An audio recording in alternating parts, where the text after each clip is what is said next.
Welcome and good morning, everyone. Welcome to the Future of Work Leadership Conference hosted by the Bellevue Chamber of Commerce. I'm Elena Herber, president of Ascend Hospitality Group, and I'm so happy to be with you guys this morning. In this virtual world, it's so interesting. I'm in my kitchen, so welcome. The Bellevue Chamber is made up of hundreds of businesses and organizations that are invested in building community through strong relationships, just like mine. I'm a proud member of almost 10 years.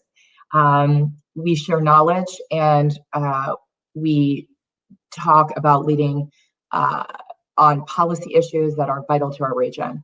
Today is the second webinar of the 10 webinar series, and the topic is the future of retail. I am so excited to be with you today because retail and hospitality are linked. And I want to thank Joe and the team at the Chamber for all of their hard work in helping us talk about these issues and getting back to work, particularly post-COVID. Ascend Hospitality Group is a conglomeration of restaurants that range from fine dining all the way to fast casual. We have 700 employees and we span operations in 3 states. Today is a special day, although we take a pause for all that's going on in our community. Being that we are a Black-owned business, I am biracial, and many of you know that, some of you don't. It's a special day. We get back to work today. We celebrate our community today and every day. And today we reopen Ascend Prime Steak and Sushi. So I want to thank all of you for your commitment and your support, not only of our organization, but the rest of the members of the Chamber. And I wish all of the participants and the retail leaders luck as our destinies are intertwined. And we appreciate you, particularly from the seat of the hospitality industry. So with that, I would like to turn it over to Joe Fain, President and CEO of the Bellevue Chamber.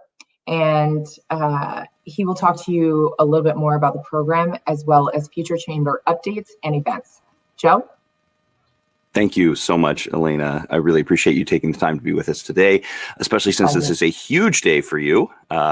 Restarting the organization, restarting Ascend Hospitality. I think that's just it's just great news, not only for you and your family and your team of hundreds of employees, but also for all the other business owners and retailers that have showed so much resolve over the last few months and are now also joining you on the cusp of reopening. So good luck today, Elena. And I certainly want to encourage everyone to support their local restaurants and hospitality groups and retail groups here in the weeks ahead. Call for a reservation, call to make some takeout.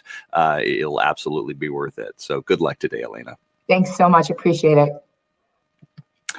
So the Bellevue Chamber team continues to be busy supporting our members and our community during this difficult time. In addition to operating our call center, connecting businesses to resources, and leading our advocacy efforts at local, state, and federal level, we are also now partnering with King County to directly distribute masks and sanitizer to Eastside businesses and nonprofits. A special thank you to Executive Dow Constantine and Deputy Executive Rachel Smith and their whole team at King County for the hard work that they're doing to put the region back to work safely. You can find out more information online, or you can click the link that just popped up on your screen to let us know how we can help you and get you the material you need to restart your business safely. I also want to thank our sponsors for supporting this amazing series where we explore and help you prepare for the future of work. We are thrilled to thank Amazon, who, of course, many of you saw last week. Amazon was our presenting sponsor for this program, but also they brought us a great kickoff speaker in Amazon's Director for Workforce Development, Ardeen Williams. Remember, you can watch her and all of our other previous Chamber webcasts on demand anytime at bellevuechamber.org/webcast. I also want to thank our major sponsors, Microsoft, Puget Sound Energy, King County, the City of Bellevue, and AT&T. Our corporate sponsors, Falco Salt and the Port of Seattle, and our associate sponsors, ACES Northwest Network and the University of Washington. Now, before we welcome today's speaker, I want to remind you that this platform gives us a lot of opportunity to interact. It is a fun way to be able to have direct conversations with some of the important business and civic leaders that we have in our community that we bring to you face-to-face through this channel. So throughout today's program, simply use the Q&A and chat features on your screen, and we'll get those answers in real time. towards the end of the program from our keynote speaker. Now, to introduce this morning's keynote, I'd like to welcome the Washington Director for External Affairs at AT&T and an active member of the Bellevue Chamber Policy Council, Campaign Committee, and Board of Directors. Please welcome Carol Tagayan. Carol, thank you so much for being here today. Hi, good morning, Joe. Thank you, and congratulations, Elena. As Joe mentioned, I'm Director of External Affairs for AT&T, and I'm really happy to represent our 5,000 employees in Washington State and also to introduce our esteemed speaker this morning. A little bit about AT&T. We've been providing phone service for 140 years. We have advanced that to include mobile video streaming, and just continuously our company works to innovate and to improve everyone's lives. Our goal as employees is to help our family, our friends, our neighbors, and help all of you to connect in meaningful ways every day. We have a range of services from TV to entertainment. Most recently, May 27th, we launched our HBO Max streaming service, which was developed here in the Seattle area. Now, more than ever, as we all know, connectivity is very, very critical. Our staff, our teams, retail, customer service, they have been working hard to meet everyone's needs during the pandemic and during the more recent challenging times of unrest. Our network team has continued in the background through all of this to build out our 5G networks, which are available in more than, just since March, we deployed in 90 new markets. So since about the fourth quarter of 2019, we've launched to more than 120 million people. And of course, we're working hard to soon bring the latest technologies, 5G technologies, to Bellevue. And those services will be available once you end up purchasing the 5G devices, which of course will play into retail, because you'll find those at our retail stores. So we're really excited to share that news, and hopefully soon welcome the future of wireless and 5G to Bellevue. And so with that, I would like to go ahead and introduce our wonderful speaker today. Our Dean Hawley is from Thomas Dean and Company, LLC.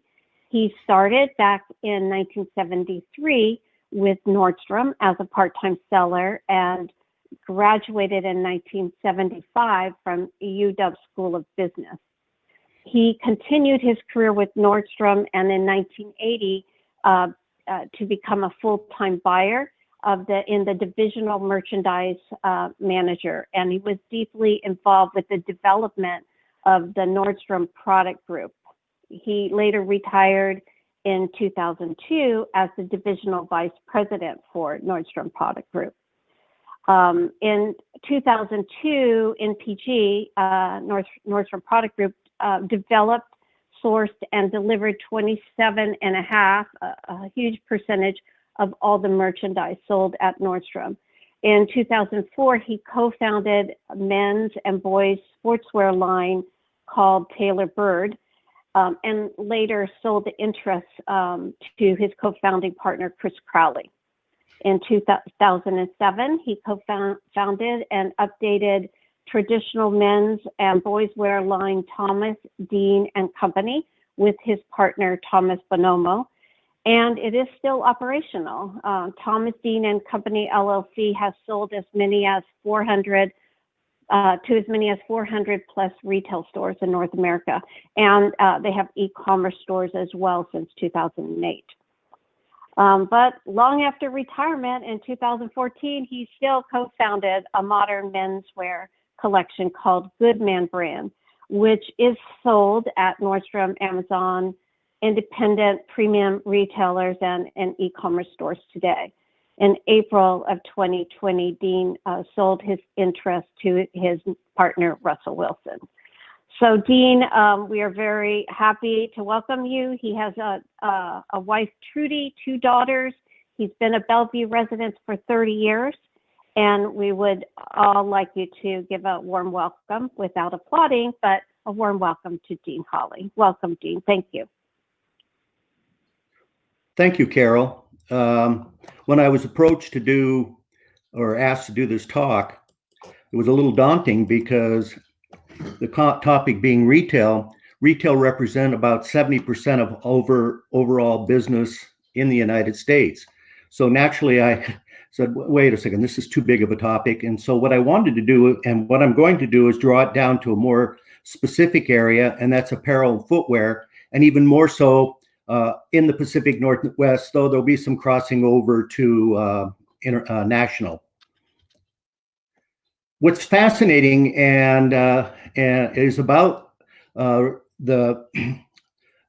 apparel footwear brand business or industry is that it's unique in all of the other types of retail because of some constraints. And so today we'll go through that. And I have a brief outline here, but we'll talk about the Pacific Northwest apparel footwear retail brand companies, and then we'll go through various steps and the transition of it and to the end of what the future of apparel and footwear is going to be.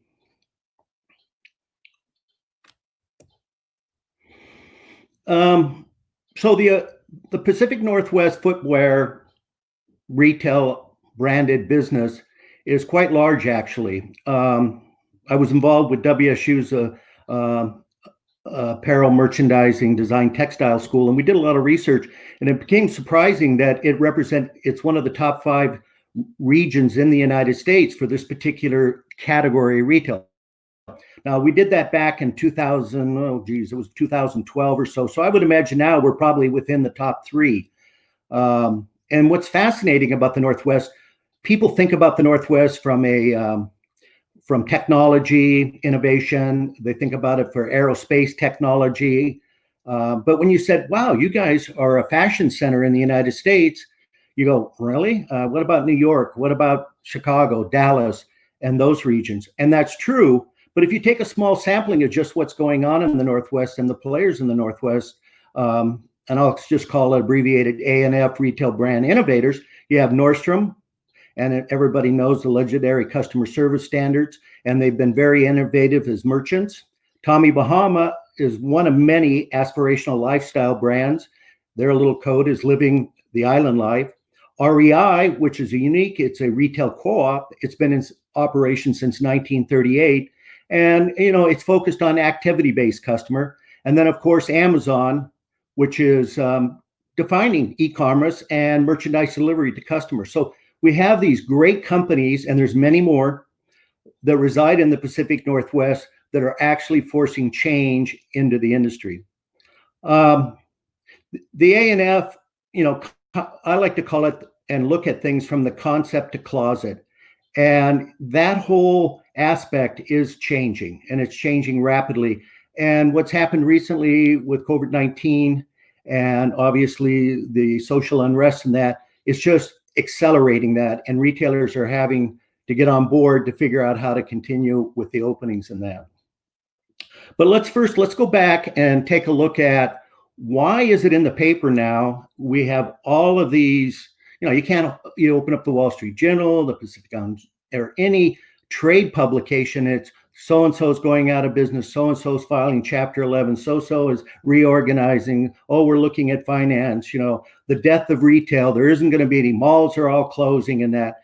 And some of that's true, but the reality, and we're going to take a look at it, is that that's not necessarily the case going forward. But in one case, what happened to the big multi-brand department stores? And basically, it was too much real estate, as Christine says here, poor product assortment, substandard investment in technology, tired brands, all lead up to department store malaise. And much as that's true, but there's some, from a branded point of view, and that having sold many retailers, there were some other things that are underfoot that were taking place that also forced some change. And part of it is all stores, and especially multi-brand stores, they carry various brands. So the designer / lifestyle brands were all selling through these stores. But as time went on, as the stores themselves got squeezed to control costs and that, they began moving that risk upstream. And then pretty soon the brand started having to deal with return to vendor. So merchandise that doesn't sell well, sent back to the vendor, many times comes back, it's unsellable. Floor ready requirements. Historically, you would send merchandise to the stores, they would ticket it, steam it, hanger it, put it out on the floor. That's all moved up. That's now required that be done before the garments are received at the retailer's distribution centers. And in many cases, they don't even have distribution centers. It goes directly to the individual stores. Gross margin profit guarantees.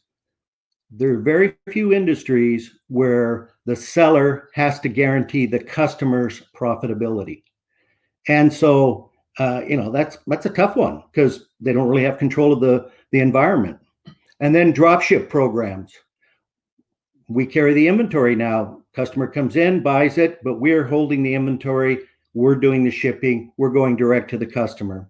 And operational compliance. And in the industry, they're called chargebacks, which have kind of have gotten a bad name. But basically, they're forced compliance to make sure that the logistics side of the business is done correctly so that it doesn't end up as a roadblock when it does go through the distribution center. But all of this has taken place without an increase in wholesale prices. So, there's no free lunch. And so the brands over a period of time felt responsible for the success of retail. Why not own their own brick and mortar? And so with that, they started doing that. They control the image of the brand in an exclusive environment. They control the markdown cycle, of what we call the markdown cadence, and off pricing. And also there was a strong push from the financial community that if you're going to be a successful brand, and when I say brand, like a Tommy Bahama, Ann Taylor, so forth, you need to have three things. You need to have wholesale, you need to have brick and mortar, and you now need to have e-commerce. And so the new concept is you got to have direct to consumer, DTC, to even be looked at as a possible candidate for financing and growth. So once again, retailers were forced into taking a look, or brands were forced into taking a look at what the costs were and what they were liable for. And since most of the brick and mortar, or most of the apparel footwear brands, the work is done offshore. In other words, it's done in China or some other country.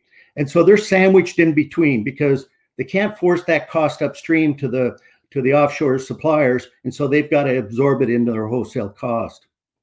And the apparel footwear people have few product protection walls. By that I mean we create a product, we ship it, and within 2 months, it's knocked off and it's being sold by somebody else in the market under a different brand name, but still it's knocked off. So we're only as good as our last collection. And so we need to control the retail environment that tells the brand story, control the off price of the retail events and protect the margins, and create customer loyalty to the brand versus the retailer's brand. And this is kind of a tricky situation because we love our wholesale customers, but at the same time, they're struggling to stay alive. And so they may have to, if business is slow, go off price, which then destroys the whole market situation. And in many cases, e-commerce has become a necessity. Predominantly for marketing and increased brand recognition. The retailers, that being the multi-brand retailers, want more brand recognition. So when people come in the store, they recognize the brand and they're more apt to purchase it. Also, in this new day and age, there's a lot of social media influence, and there's actually paid online influencers for the brand. So these are all relatively new, I would say in the last 10 years, events that have come in place. And as time has gone on, it's even gotten more and more expensive. The also interesting situation taking place when we originally started our e-commerce site in 2008, the cost for customer acquisition, I think at that time we figured $35, almost $20 per customer. It has now jumped up 10 times that amount. And so the barrier of entry into the e-commerce market and actually making it a viable solution to your business has become more and more difficult, especially as bigger brands have become more and more power. And I think that's where, the word, well, Amazon changed everything. They did. They're innovative in that, but they're not the only ones in that sphere that are changing things. So if you take a look back of the history of how branded and apparel footwear merchandise was sold, prior to the 60s, pretty much the brands owned their own manufacturing. So we all know Pendleton Woolen Mills is an example. Gant Shirt Company, Brooks Brothers, which was a little bit different, but they owned their own manufacturing. But basically, the company owned its manufacturing. It had a sales team, went out and sold to the multi-brand retailer, who then sold to the end customer. Then in the 60s, there was a huge change in the market. Pierre Cardin came out. He was the first person to license couture design to the mass market. And then we had Ralph Lauren. And basically, we went from the designer market, who did contract manufacturing either at the beginning onshore, but then it's moved offshore. And then they sold to brick and mortar multi-brand retailers, and eventually the e-commerce multi-brand retailer like an Amazon, and there's many more, and went to the end customer. But now what's happening is the designer brands have got the DTC strategy, where they're still using the same manufacturing group, but now they have a wholesale group that sells to the brick and mortar and e-commerce, but they also have their own brick and mortar that sells to the end customer, and they have e-commerce that's selling to the end customer. So what you have is all these channels, and then how are you going to control your image and so forth? And that becomes the challenge.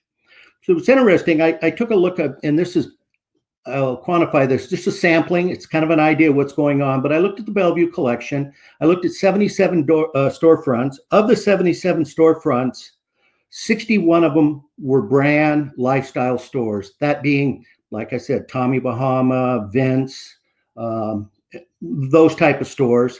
And then there were only the balance, which was 16 were multi-brand stores. And that would be a Nordstrom, a Macy's, but it could also be the walking store and so forth.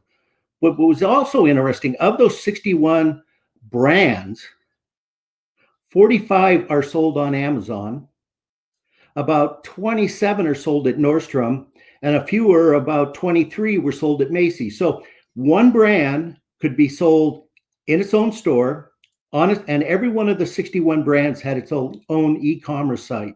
Matter of fact, of the 77 on there, the only one that I found that didn't have one was the thrift store. So everybody's into e-commerce, which is a big change. Many are selling on Amazon, many are selling at Nordstrom, and many are selling at Macy's. So what's going to happen with this? Well, what's going to happen is that, as I predict, is that we're going to have to get back to the art of retailing. There's been a lot of emphasis on the financial side of the companies, a lot of emphasis put on technology, and yet I hear very little about the merchants themselves. And I highlighted one point in this presentation, and for the sake of time, I'm not going to go through all of these, but great merchants understand the need for both and drive a synergy from the two curating environments that capture the customer's emotional needs. At the same time, it's driving profitability to the bottom line. In other words, you've got one group that is concerned about operational financial excellence. You have another group that is the art, the design. What does the customer want? What's the emotional side of it? What's the environment that's necessary to draw the customer? And what makes a great merchant is they understand both of those, and they synergistically create a solution. And that's why there's not, the merchants out there, I've worked for some fantastic merchants. I've had fantastic merchants work for me, but they're not a dime a dozen. And it truly is an art. The other thing about apparel footwear products are always going to require some physical space. When you think about it, apparel has sizing, and even within the sizing, it's the brand decides what its fit is or the block is, and the silhouette. So if you look at it online on a flat picture, well, you don't get a feel for any of that. It also has tactile features of the fabric, how it feels, does it stretchy, all of that. I mean, how many times have you been with somebody or had it happen to you that you're in a store, either the salesperson picks a thing off the rounder or your spouse or a friend and says, wow, this is great looking. You should try it on. I think it'll look really good. Nah, I don't know. That's not really me. No, I really think you'd look good. And you go in the dressing room, you try it on, come out and go, wow, I like it. And it becomes your favorite garment. So there is some challenges there. And so we do need to have physical stores to sell our products, and footwear the same way with fit. Artificial intelligence is another thing that's coming on and spoken a lot about. And for consumer products, it makes a ton of sense. And, you know, just so that everybody knows, I'm a big user of Amazon Prime, our sponsor here, and I buy a lot of products on there. And they use AI to figure out what I like, what's appropriate for me, and I appreciate that. And that's part of the concierge aspect that it can bring to it, but it does have its own limitations. So what I pulled up here, and this is just an illustration, so folks at Amazon don't get upset with me, but with the other brand that we had, with Goodman brand, we spent quite a bit of time with their fashion group. And I might say they have some amazing things in the pipeline coming down the way that will completely change the way people buy apparel. And I don't want to get, because that's a topic unto itself. But when we talk about artificial intelligence and how it works, here's an example where we have a shirt that's $198 and it's a brand and it's on Amazon. But yet when we bring it up and we say, oh, geez, I'm really interested in that shirt. And I look down below, I'm presented with a bunch of shirts, woven shirts, but look at the average price point. The highest one is $69.99. And so this is what I'm talking about merchandising. If you were in a store, if you were a merchant at a store, you would not put that shirt with those other shirts. You would put it with its competitors, Rag & Bone, Theory, Vince, all around the same price point, and you would always constantly be trying to sell up.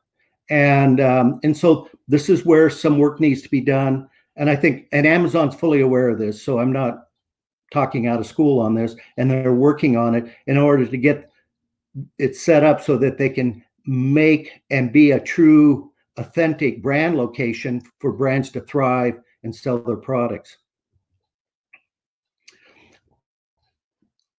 There are a couple of very, very successful retailers out there. One of them's in our mall in the Bellevue collection, and Zara. I've been studying Zara, I think, from the early 90s, and actually in MPG we implemented a lot of the things that Zara does.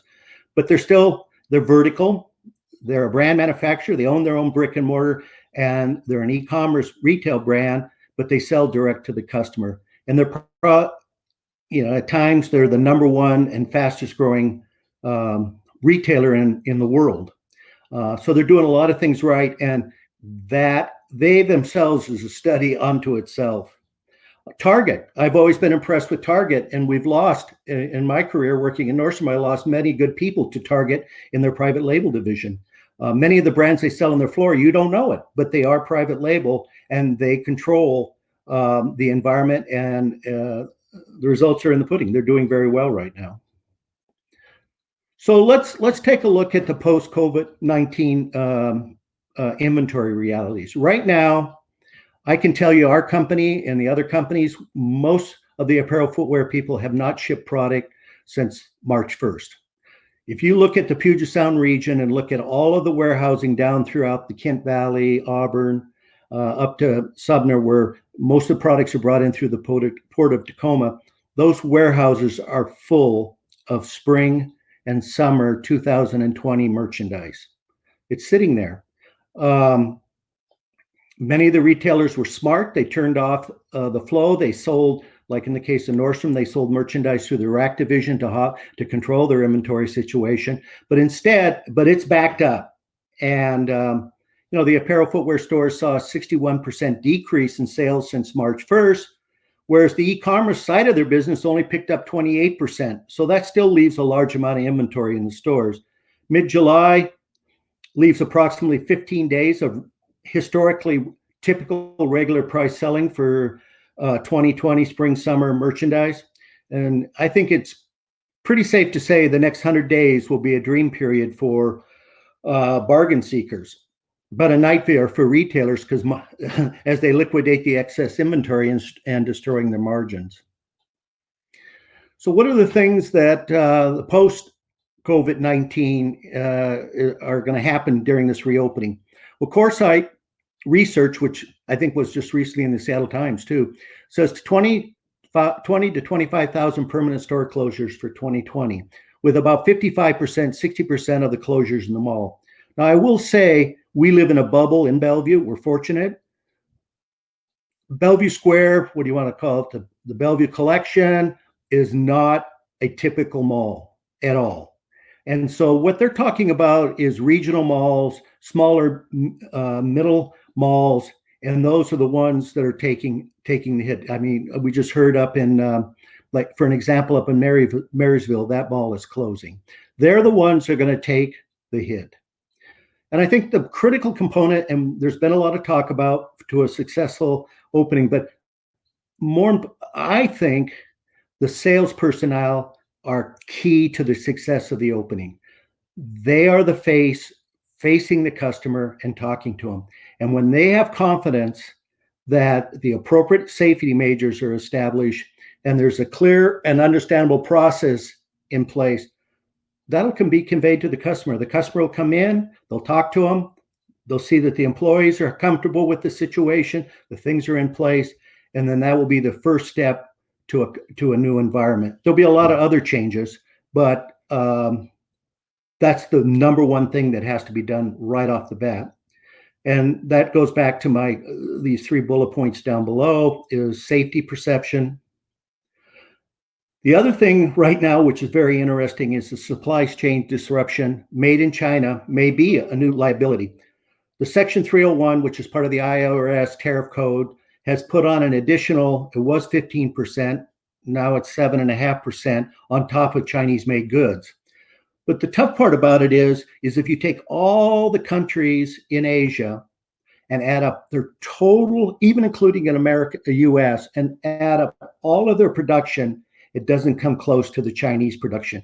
So countries like Thailand, Malaysia, you hear about this, Bangladesh, Turkey, all of them, they would, even if they doubled their production today, they could not cover the production from China. And another interesting thing that's popping up is the environmental sustainability demands of the younger customer. In other words, products, packaging, and that, which is interesting because just recently plastic bags were taboo, and now they've come back because of the COVID-19 situation. So once again, we've got some tricky things that we've got to figure out. Since we're a tech area, technology is going to make a big change. Something new, in-store customer count. Inventory accuracy has always been the holy grail for a retailer. Controlling inventory, controlling markdowns, having the product when the customer wants it and where they want it we've been working on that for 20, 30 years, and it continues to get better and better. Point of sale, kiosks, held devices, credit card readers, things like that.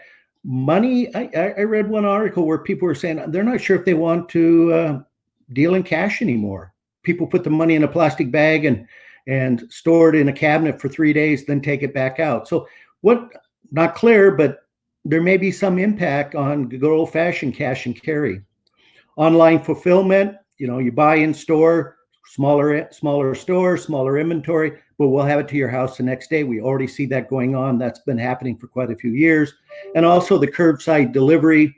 We've saw it not only in the restaurant business, which was new to them, but we've seen it happening in retailers, and it's only going to get larger and larger. So the future of apparel and footwear, retailing will still be a 24/7 business, and they're going to use every channel they can to meet the customer's needs. There'll be smaller retail space, low inventory storefronts, merchandise preview and fitting, concierge service, buy online, pick up at store, customer home delivery, and product, which is very interesting, is now product end-of-life disposal. I bought a garment, I've worn it, I no longer want it. What do I do with it? Do I send it to the secondhand store, or do I put it in the trash and it goes into a landfill? There's a lot of talk about that. Or do I send it to an organization that grinds it up and then creates a new fiber from it? The other thing, once again, I said I'm very pro sales associates. I think there's going to be a increase, I don't want to use professionalism, but training on sales associates. They need to be tech savvy, customer centric, focus on creating customer loyalty and customer retention. Customer retention is a lower cost than customer acquisition. And so the more the salespeople are in that, more trained in personalized services like wardrobing, the better the organization is going to be. And no more sales clerks. I think we're moving to an area where retail sales is going to be a great profession. And exclusive merchandise branding can only be purchased at the retailer site. Stay true to the brand and what the retailer, and stay focused. I think REI is a great example of that. Entertaining retail environment, creating unique shopping experience, increased time spent in the physical location, and a reason to revisit. So continue growth in resellers using luxury and premium brands. That's another thing. It was announced Nordstrom is selling used clothes. Macy's is testing it, selling used clothes. And, who would know? But it's become an important aspect of the future of retail. So that's a quick 25-minute synopsis of what's going on, and hopefully there was some information that was useful. Thank you.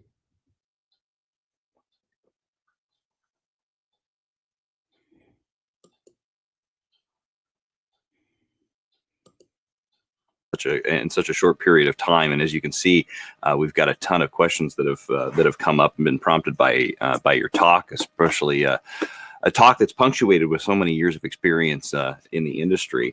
I myself was jotting down some questions that I wanted to ask, and so certainly I normally go to the list here from our participants. But one of the things that I did want to ask is, you were talking about China and the manufacturing market there. We've heard a lot about how the trade situation with China has created some complexity to bringing in goods from that country, how the increasing middle class nature of the country has increased the price point for a lot of production. But then again, you just stated that it still dwarfs any other production capacity from other neighboring countries. So I guess my question is, do we see that in the years ahead to be kind of static, that China will continue to be the dominant factor? How does the political situation, impact that?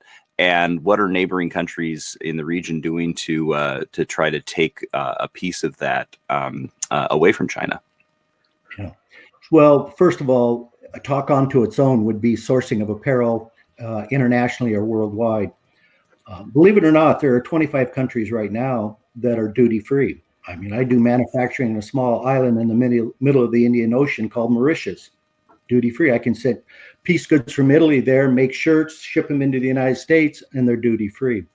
But China, on the other hand, has built an incredible infrastructure from their own cotton, Shenzhen cotton, all the way up to delivery of the goods. They have spinning mills, they have dye houses, weaving facilities, some of the finest. They used to be made in China. Fabric was considered kind of mediocre in that. They've bought Italian technology, Swiss spinning, Japanese and German knitting machines. You go to the factories there and you'll see an amazing array of international equipment, and the finest in the world, producing just the fabrics. And when it comes to needle, there are a few places in the world that do a better job in, when I say needle, actually sewing the garments, and the quality of sewing is amazing. So the tariff situation, most people don't realize, let's say your average dress shirt, it has a 19.7% duty already. Okay. So everything, or a t-shirt, all of those cotton garments are 19.7.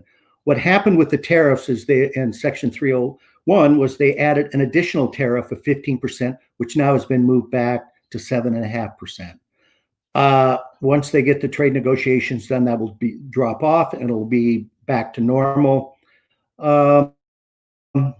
It's tough. Somebody somebody's going to come along and knock them off. I mean, in my lifetime, I did sewing in Japan, then we moved to Hong Kong, then we moved to Singapore, then we moved to Malaysia, then we went up to China. So you can see it bounces all around, and somebody's going to take advantage of an opportunity. It could be a duty-free country, or it could be some other. I think mostly what they're talking about, and apparel's kind of unique in that way. Look at the size of the Nike shoe factories and so forth. So I don't think they're going away anytime soon. It's just how do we manage it and diversify it so our risk is a little less. Well, taking it from the international and the supply chain back to the customer experience, we got a lot of questions about how COVID will impact what customers will experience when they come back to brick and mortar retail establishments. And then also a lot of questions about how the digital experience and the brick and mortar experience are starting to merge and really changing what that experience in a store is going to be like. Can you talk a little bit about your predictions for what that looks like and how brick and mortar retailers will be reacting to the new requirements under the COVID restrictions, but at the same time taking advantage of some of these technological advantages? Well, I can talk about a little bit of this is not something new. I can remember back in '96, one of our goals at Nordstrom was to have total inventory viewing for products. So in other words, if you came in and wanted a particular brand and you wanted a size 9D shoe, we would be able to see it in our stores, at that time, all 90 stores. We could see it in the supplier's warehouse. We could see it if we had reserve stock. And we literally, with the supplier, would be able to see upstream to see if they don't have it there now, when we will be the next fulfillment, and that we could answer that question to the customer. The next step was to take all of that information and put it in some form of easy access to the salesperson on the floor. And so they've done a lot of things. They evolve handheld devices and that. But as you well know, and shopping, and I think Nordstrom's has done a very good job of it, if you go into the store and you try something on and they don't have your size, chances are very good say, we'll have it at your house the next day. And they have done just that. They've gone out and looked at the inventories. That's just an example of one. Many of the other retailers are doing that. The biggest issue, and kind of everybody's scratching their head, and they're going to figure it out, is trying on apparel. And then when you're done trying on the apparel, the things that you buy, you take, put in a bag, take home. But what about the items that you didn't buy and that were tried on? And so they're working on with various groups to figure out, well, is there a sanitation method? Is there a time that you quarantine the goods and then bring them back on the floor? So they're all scrambling to do that. I've heard a lot of different ideas, but time will tell. They'll get it figured out. We've got a lot of retailers on the call here. We've got a lot of folks that are engaged in purchasing and international supply, but we have a ton of folks that are engaged in real estate, and in particular, individuals that lease space to retailers. And so, one of the questions that they're asking themselves right now is, are the square footage needs going to increase because of social distancing? Are they going to decrease as more stuff moves online? What's your advice for our landlord community in terms of how they can pivot to make their holdings more attractive to brick and mortar retailers? Right. Well, as I said earlier, brick and mortar retailing is not going away. So you can rest assured that the malls are, and especially we live in kind of a bubble in the Northwest, are not going to disappear, especially in the Bellevue area. But they will change. And a lot of this is speculation. We really don't even know how long social distancing will last. What happens if we change the footprint, we change all this, and then a year and a half from later, or a year from now, or a year and a half from now, they have a vaccine and it's back to normal. So part of it is, we have to take a look. We have to make the changes what are necessary. But the aspect of the physical inside of the stores may change dramatically. And that goes back to technology, smaller storefronts. Is it really necessary to have a 180,000 square foot store? And I think Bellevue Square has done an amazing job, because if you think of the Bellevue collection or mall, if you want to call it, it's really not a mall. has done a fantastic job of creating a destination shopping area. In other words, we've got such a mix in the mall, or in the area actually, that it's created a destination for people to come and shop, spend time. And that's hats off to Kemper and his team, because that's really amazing. And that's why I say we live in a little bit of a bubble. But stores are going to definitely contract. There's going to be less square footage, and there may be more kiosks. Who knows? I've read a lot of literature saying that what's a new kiosk of the future going to look like. There's earlier predictions, as there always are, about the commoditization of retail goods, and that brand names will just not be as important in the future, because it's more about the quality of the product and how price conscious the consumer is. That hasn't really played out yet as we look at things, and brands still matter. But the way that we assign value to brands and the way that brands build their loyalty base does change. You talked a little bit about social media influencers.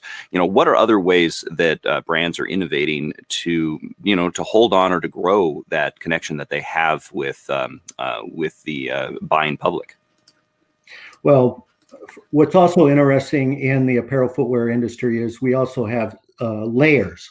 So if you're talking about the luxury brands, we know them: Prada, Gucci, Hermes, and they also have their own stores, Louis Vuitton, and that. The luxury market has not been, will not probably be as hit as hard as, let's say, the premium and then more the mass market. But the mass market retailers, the Targets and so forth, they're the ones that are really looking at the quality value proposition, Costco product, price value proposition, and then Amazon too. And so that's always going to be there. But what the brand is doing is it's focused more on the emotional aspect. Why do I want to wear Gucci and have that look versus, wearing just some nice looking shirt? Or why do I want to wear a Tommy Bahama shirt when I can buy a beautiful camp shirt at Costco or on Amazon for less? And so there's going to be, the brands are going to create more and more emotional attachment to who they are and what they represent. So I'm guilty of being a pretty prodigious online shopper. I was talking with our King County prosecutor last night about how many times a delivery person shows up at our doorstep during an average day, especially now during COVID. And one of the questions that came up in your talk, or one of the things I thought about, was the idea of the secondary market. We've got a great company in Bellevue, OfferUp.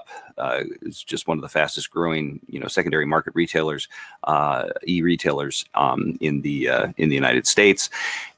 Usually, when want to find something, I'm going to Amazon and I'm finding it, and just to be sure that there's not a person looking to sell it nearby, I pop on OfferUp to check before I go back over and make my purchase. How is that secondary market going to mature, and what changes to that secondary market are we going to be expecting in the future, and how robust of a market that is going to be, considering how easy the technology is making accessing those secondhand goods?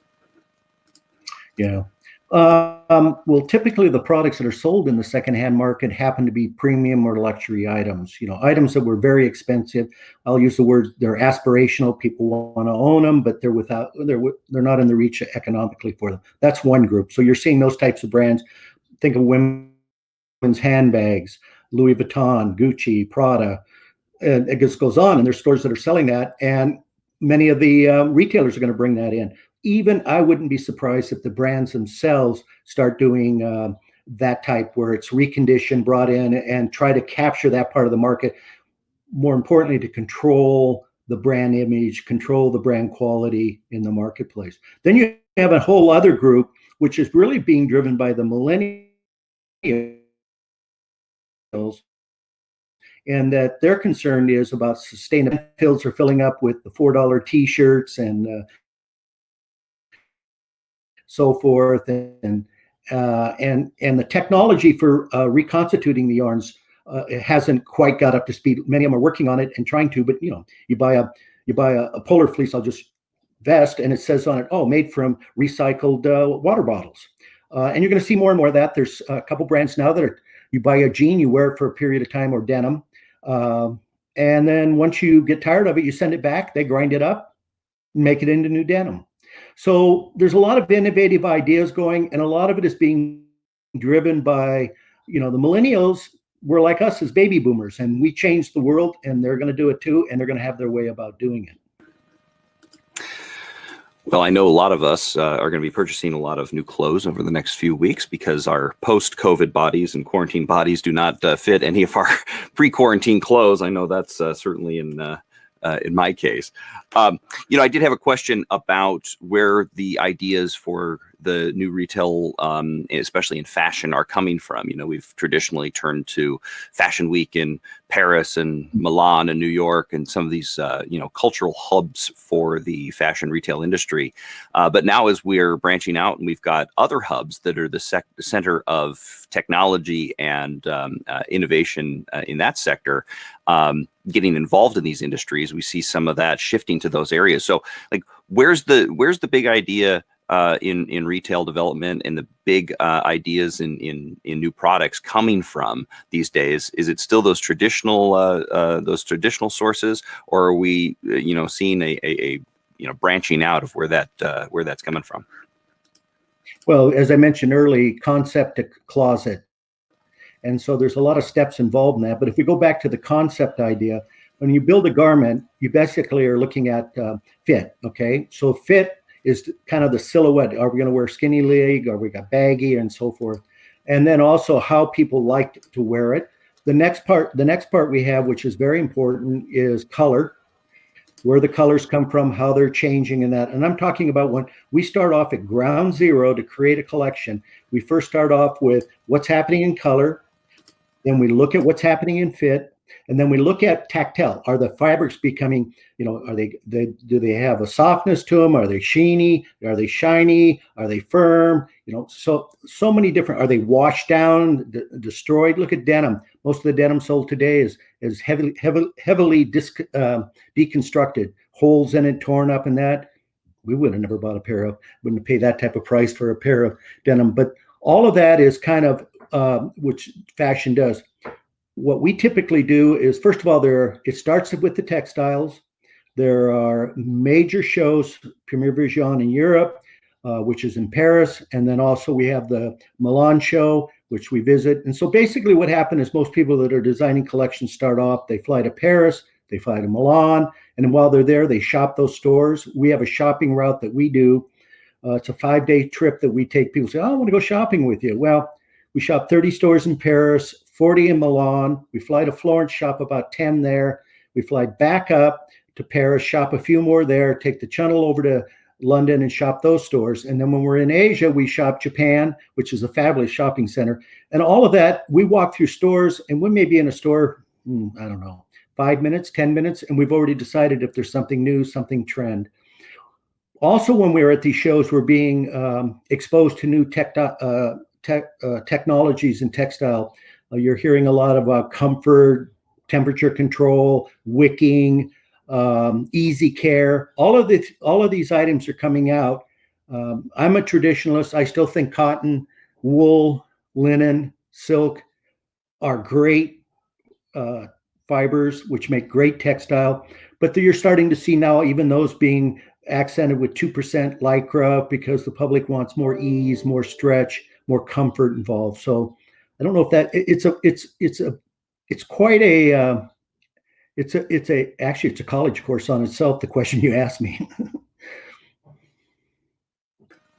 Well, Dean, I just have to say that you have been a font of information on this topic, and we're incredibly grateful to be able to spend some time with you here this morning. Thank you so much for your presentation and for taking the questions put towards you. I was talking back and forth with Michael Nasirian, our incoming board chair, and the person that had suggested that we book you for this week, and was telling him we got to get this guy, guy back again, and bring some more of our retailers and our brick and mortar folks and our manufacturers in to learn from what you have to share. So, Dean Hawley, thank you so much for spending time with us this morning on the future of retail, and we look forward to bringing you back again in the future. Thanks, Joe.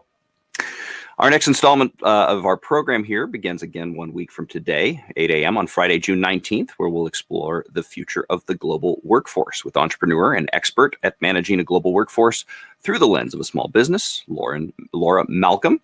You can register now here on your screen with pop-up or at any time at bellevuechamber.org. Please do not forget to invite your friends. Looks like we've still got Dean live there. You can see Dean's. There we go. Thanks, buddy. It's always the fun of live TV. Don't forget to invite your friends and colleagues to these programs each week. Again, the registration information is very easy to find either at bellevuechamber.org or at the end of the program. I want to thank our presenting sponsor, Amazon, our major sponsors, AT&T, Microsoft, Puget Sound Energy, King County, the City of Bellevue, for helping make this series possible. We've got one final thing to do before we break for the day. Amazon has graciously provided an Echo Dot to raffle off each week. So we will go ahead and spin the wheel and see who our lucky attendee is here today. We're very grateful for this. You can order so many products online using your Echo Dot. And hopefully my winner is the same winner that shows up on your screen, which here it says Stan A. So our staff will be reaching out to you to make sure that you're able to collect your dot here in the near future. Again, congratulations, Stan. If you'd like a shot at winning the dot next week, get registered for our week 3 program right away. Thank you for joining us for the future of retail. As always, stay healthy, stay safe, and we'll see you back here next week. Thanks.